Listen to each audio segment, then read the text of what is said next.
the past few evenings, I have found myself sitting outside in the depths of the night, trying to write a speech which perfectly encapsulates the life of my father. But I could never overcome this simple question. How does one write a finite speech about someone whose impact and legacy is timeless? It's like trying to put the ocean in a bottle. You can take a glimpse, but you'll never capture the whole picture.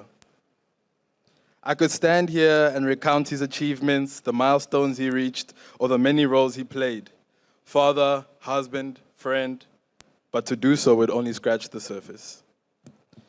Good afternoon to all protocol observed. Good afternoon, Mr. President. Thank you for being with us here this afternoon. My name is Tito Mboweni, and we are gathered here today to honor and remember my father, a man whose presence filled the lives of so many, and whose spirit will continue to live on in all of us. As I sat there during those evenings, I realized that no speech could ever truly capture his essence. His life was full of love, laughter, wisdom, and quiet strength. And trying to sum that up in a few words feels impossible. But today, I'll do my best to share a small piece of the man we all knew and loved. My father was a man who took life's punches with resilience and humor.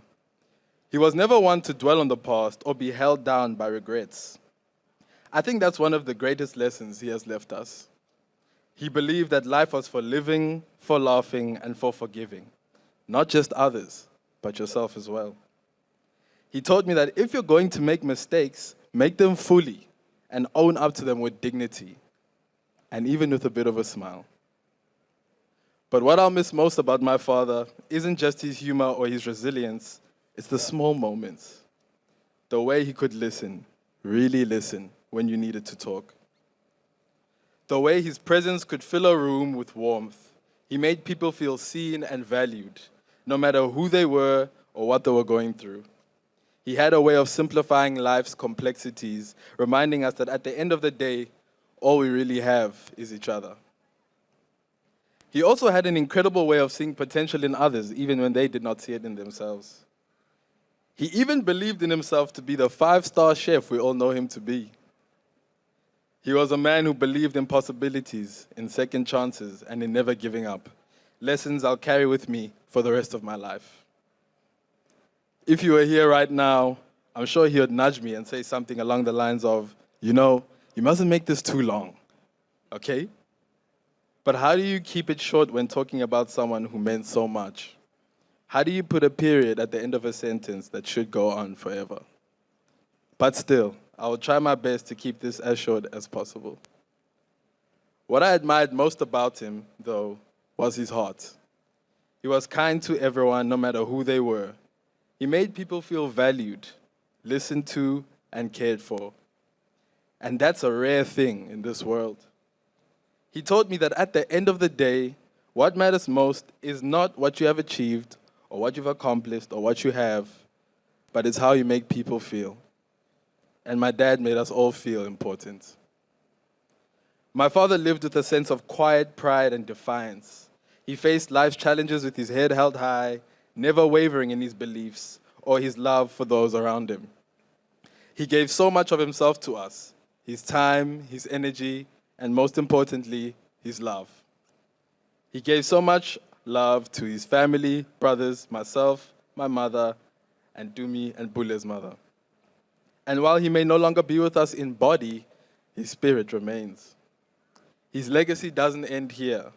It lives on in the stories we'll tell, in the laughter he brought us, and in the lessons he passed down.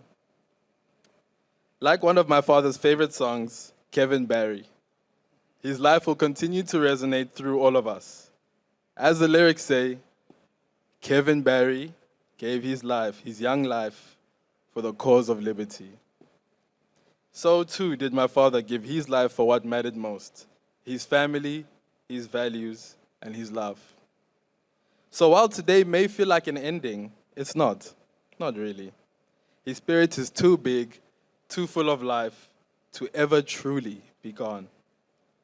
He'll live on in every memory, every smile he left behind, and in every one of us who had the privilege of knowing him.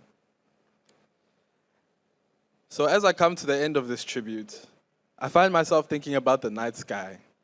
It's something Dad always loved, a sky full of stars.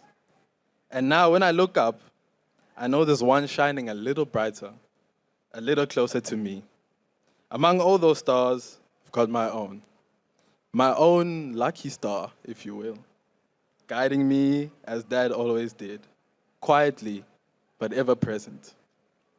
And if you'll indulge me, I can't help but connect it to something that brings a smile to my face. You all know how much Dad loved his pilchards, the ones in that unmistakable red tin. Whether it was for a quick snack or for a full-on course dish, there was no questioning his devotion. So, in a way, I like to imagine that my lucky star isn't just any star. It's up there shining red and bright like a tin of pilchards against the night sky. Steady, reliable, and always there when you need it. So now, whenever I gaze into the night, I won't just see stars.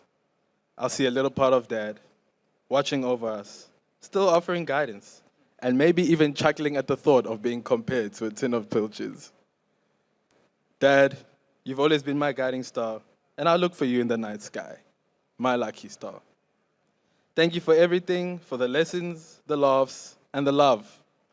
You'll always be a part of me, and I'll carry your spirit with me in every day. Keep on giving those life lessons up there, and we'll keep listening down here until we meet again.